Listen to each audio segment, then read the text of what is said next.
Hello, everyone, and welcome to Indiana Golf Magazine. I'm Brian Hammons. We begin with the 2026 Indiana PGA Special Awards, which were handed out recently at the annual meeting in Muncie. That's this month's Spotlight, brought to you by the French Lick Resort.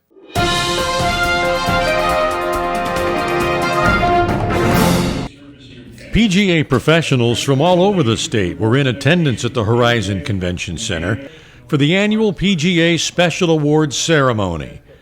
The prestigious Bill Strasbaugh Award went to Ryan Ford for his many contributions to the profession during his 18-year career. When I got the phone call from Patrick White, it was quite humbling. I don't think any of us, do what we do and serve for awards, but we do it because we love the game and want to give back. But it was very nice to be recognized and very humbling. The Deacon Palmer Award is given to a PGA professional who has overcome a major obstacle in his or her life.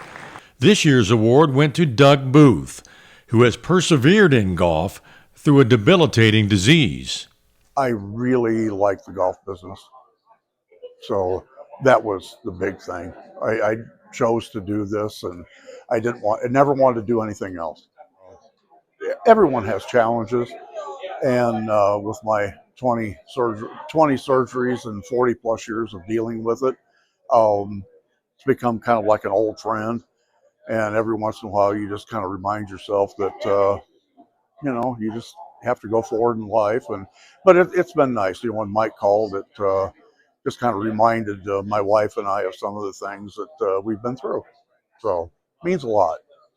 The 2026 Teacher of the Year is Chris Drake from Golf Galaxy.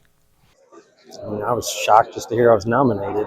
I filled out the application, submitted it, and thought that would be the end of it. Brian called me like a week and a half, 2 weeks later, and said, "Congratulations, you won." And total shock to me. So it means the world to me. I mean, I've been in the golf business pretty much my whole life. But it's something that really means a lot to me. The highest honor a PGA professional can achieve is the PGA Professional of the Year. And the 2026 winner in Indiana is Mark Nance of PXG. And Mark Nance joins me now. And Mark, first of all, congratulations. And what does it mean to you to be named the Indiana PGA Professional of the Year?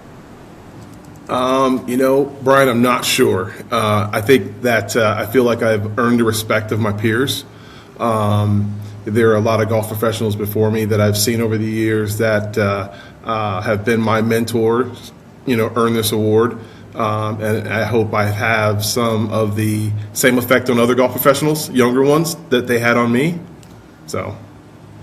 Now, traditionally, this award goes to a club professional. You being a store manager for PXG, were you a little surprised by being named this? It didn't matter where I was. Yes, I'm surprised at winning the award. I don't think it's something anyone expects to win. It's a true honor, but it definitely was a surprise. Now, you have worked tirelessly to make the game more accessible.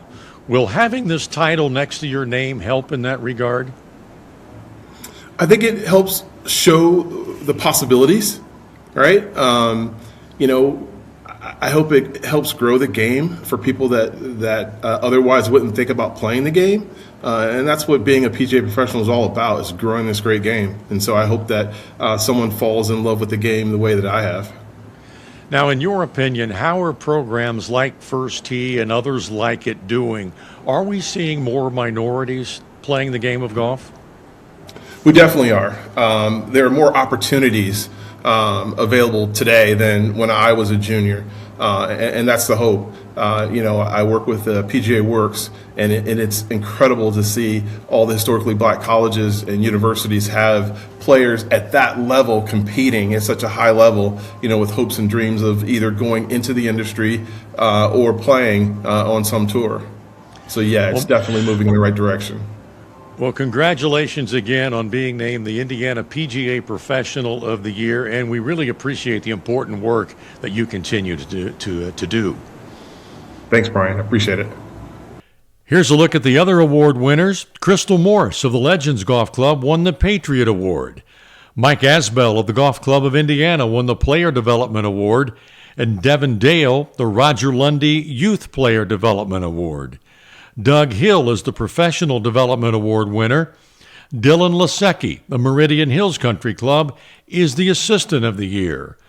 Kyle Demeter, Connor Kimmel, and Phil Nelson are the Merchandisers of the Year. After winning 4 consecutive Assistant Player of the Year honors, Eric Steger is the PGA Player of the Year for 2025. Megan Musk is the Women's Player of the Year. Gary Robinson won the Senior Player of the Year for the 3rd time in the last 4 years. And Nick Benz is the Assistant Player of the Year. Congratulations to all. It's time now for the Golf Performance Academy Tip of the Month. As we get ready for the season, we need to figure out which golf ball we should be playing. Tony Day tells us how to do that.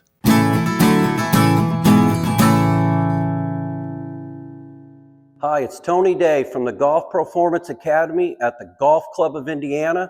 We are here today to talk about golf ball fitting. I have a few notes over here on the board, and our saying is that the best golf ball is a free ball. That's not necessarily true. You want to get fit for your golf ball. Golf ball fitting is not just for tour pros. It is for average dudes. It is not based on your handicap or club head speed. You want to get fit for a ball that optimizes the way you hit a ball, your swing characteristics. A lot of times to get fit, you want to get fit from the green backwards. And we're going to go through some of the things here. So why would you get fit for a golf ball? Number one, optimize your performance. Get a ball that fits the characteristics. Are you a high speed, a slow speed? Do you hit the ball low? Do you hit it high?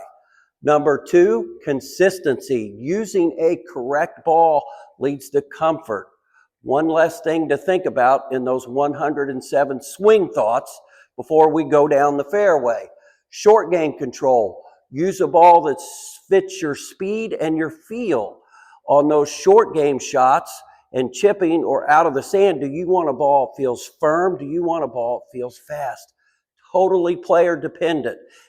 They make several kinds of golf balls, all the manufacturers do, that will fit all these levels for you. Confidence. Have more confidence knowing playing the ball you've got will fit you.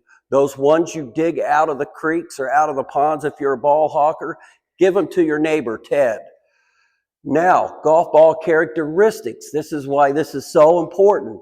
On the flight of a golf ball, with the driver, they make balls that are flighted low for someone that's trying to keep it down. A high-speed player like Coach Mike Asbell, one of my teammates here.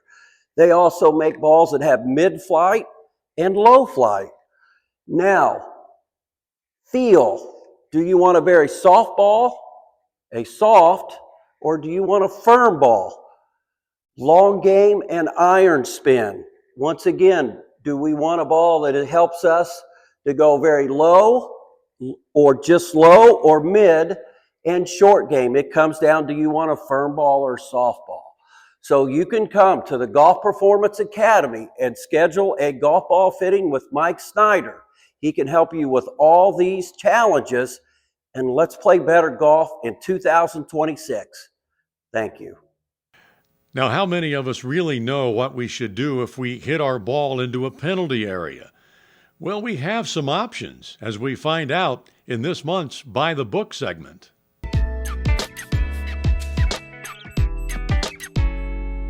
Hello, I am Todd DeHaven, the PGA Tournament Director for the Indiana Section PGA. And today our rules clip is going to be penalty areas. We're going to first talk about lateral penalty area. I've got a ball right here that is clearly in the penalty area. If you go from stake to stake, or if there's a red line there, if my ball is touching the red line in manner, it would be considered in the penalty area. So say, for instance, I've hit my shot from the tee and it goes in and splashes in the water. I have some options here. My first option number one, would be to where it last crossed the red line. I got 2 club links, no near the hole, and I have this little pie-shaped area to drop the ball in. That's my first option, and that's probably the option most people use. Number 2 option would be to take the point where the ball is straight back between you and the hole. You can go all the way back in here and maybe even drop the ball here. That is number 2. Number 3 is I go back and re-tee if I want. The other option would be to always hit the ball if I want as well. So if the ball is hittable, I can do that. Now, if we go to a regular regular penalty area, and my ball, say it's right here, and it last crossed the yellow line right here, I got 2 options. I can go from wherever I just hit from. So say if I hit that tee ball and it went all the way up here, I can go back to the tee, or I can take the point straight back from where the ball last crossed the yellow penalty area and go back as far as I want, and this would be my second option. So you have 2 options for yellow, 3 options for red, unless you hit it, and that would be your 4th option.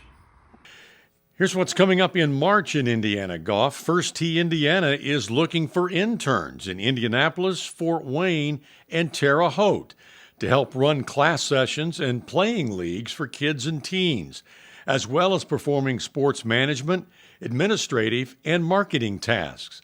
Check out the job description online, and if you're interested, send an email to firsttee@indianagolf.org.